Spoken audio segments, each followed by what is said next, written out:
Cette vidéo pédagogique montre comment mettre à jour et modifier votre profil dans la zone membre du site web de l'association. Si vous éprouvez des difficultés à suivre, n'hésitez pas à mettre la vidéo en pause entre chaque étape et à suivre avec votre profil ouvert devant vous. Ceci est la page d'accueil du site. Il existe deux versions différentes du site, une en français et l'autre en anglais, ce qui signifie qu'il existe également deux versions différentes de votre profil de membre. Chacune doit donc être remplie et mise à jour. Peu importe la version du site que vous utilisez, l'accès à votre profil est identique pour les deux. Sur la page d'accueil, cliquez sur le bouton vert dans le coin supérieur à droite. Si vous connaissez déjà l'information requise pour vous connecter, y compris votre mot de passe, vous pouvez les taper maintenant. Certains d'entre vous ont peut-être oublié leur mot de passe, ou même qu'ils en avaient un. Dans ce cas, cliquez sur Lost Your Password. Au bas de ce petit panneau, cette page apparaît malheureusement toujours en anglais.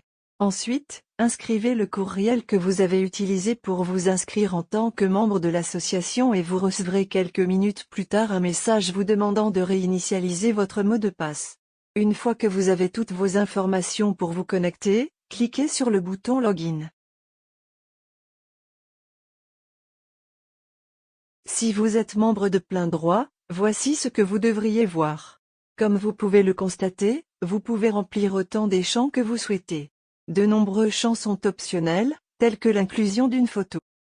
Toutefois, il est recommandé de compléter autant que possible le profil tout en limitant l'accès public aux sections dont le contenu est privé ou personnel, comme votre adresse, en cochant la case correspondante. Gardez à l'esprit qu'un profil plus complet aide les gens à trouver votre profil plus facilement et aide également l'association à augmenter sa visibilité sur le web.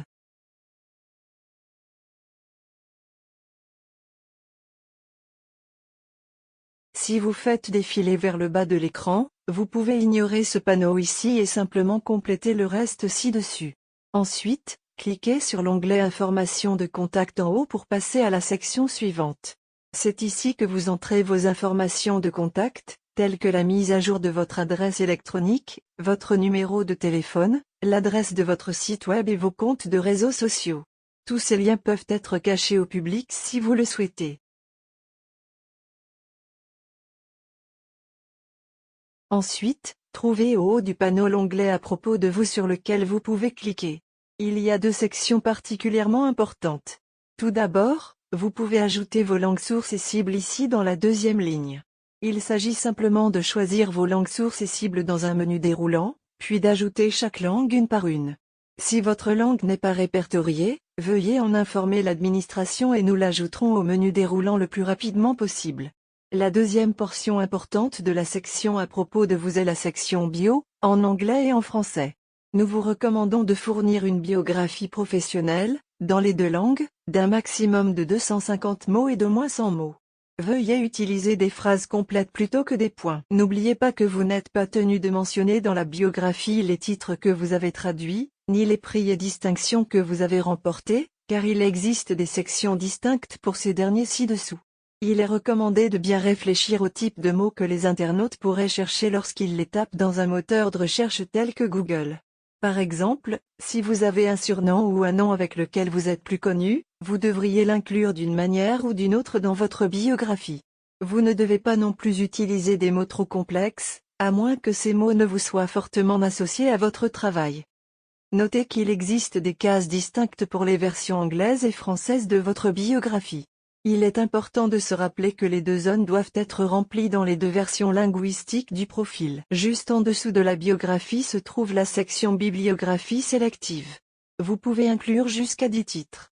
Si vous avez plus de 10 titres traduits au cours de votre carrière, il est recommandé de sélectionner les 10 les plus susceptibles d'être recherchés. Par exemple, optez pour les titres qui se vendent bien ou qui ont remporté un prix à ceux qui sont moins susceptibles d'être cherchés par les utilisateurs habituels. Les livres que vous avez traduits par des auteurs connus sont également préférables, même s'ils ont été publiés il y a longtemps. Les champs suivants sont explicites, je m'abstiendrai donc de les expliquer. Il suffit de remplir les cases vides et vous avez terminé. Maintenant, au bas du panneau, vous avez deux options de cases à cocher. La première, Pour autoriser l'association à vous envoyer des bulletins d'information et la seconde que vous devez cocher pour indiquer que vous comprenez que vous êtes responsable de la mise à jour des informations de votre profil. Une fois que vous avez rempli les 3 sections du profil, informations de contact et à propos de vous, vous pouvez sauvegarder les détails en cliquant sur le bouton bleu de Update situé à droite. Ensuite, vous pouvez voir si les modifications que vous avez apportées ont pris effet en vérifiant votre profil sur le site web. Si vous ne savez pas comment procéder, cliquez sur le répertoire de la page d'accueil principale. Une fois dans le répertoire, recherchez votre propre profil ainsi que ceux des autres membres en cliquant simplement sur le nom. La page de profil s'affichera dans la langue dans laquelle vous consultez actuellement le site web. Si vous souhaitez passer à l'autre langue pour voir à quoi il ressemblerait, vous pouvez faire défiler l'écran jusqu'en haut et cliquer sur la langue correspondante dans le coin en haut à droite. Enfin, voici quelques suggestions pour maximiser votre profil sur le site web de l'association. Tout d'abord, si vous n'avez pas de site web personnel, c'est une bonne idée de maintenir votre profil aussi à jour que possible, car il est fort probable que des gens risquent de tomber sur votre profil lorsqu'ils vous recherchent sur Google. Deuxièmement, incluez un lien vers votre profil dans votre signature de courrier électronique, que vous pouvez facilement configurer dans votre client de messagerie. Si vous avez un site web ou un profil semblable à celui de LinkedIn, veillez à créer un lien vers votre profil de membre pour augmenter la visibilité de votre profil sur le web. Troisièmement, lorsque vous participez à un événement tel qu'une table ronde ou une présentation publique, assurez-vous que les organisateurs incluent l'adresse de votre profil dans, par exemple, votre bio de contributeur, surtout si vous n'avez pas de site web. Cela donne aux personnes qui assistent à vos conférences et à vos événements un moyen plus facile de vous contacter sans qu'il soit nécessaire de créer votre propre site web ou vos comptes de médias sociaux. Ceci conclut notre vidéo de tutoriel sur la mise à jour de votre profil sur le site web et sur sa visualisation.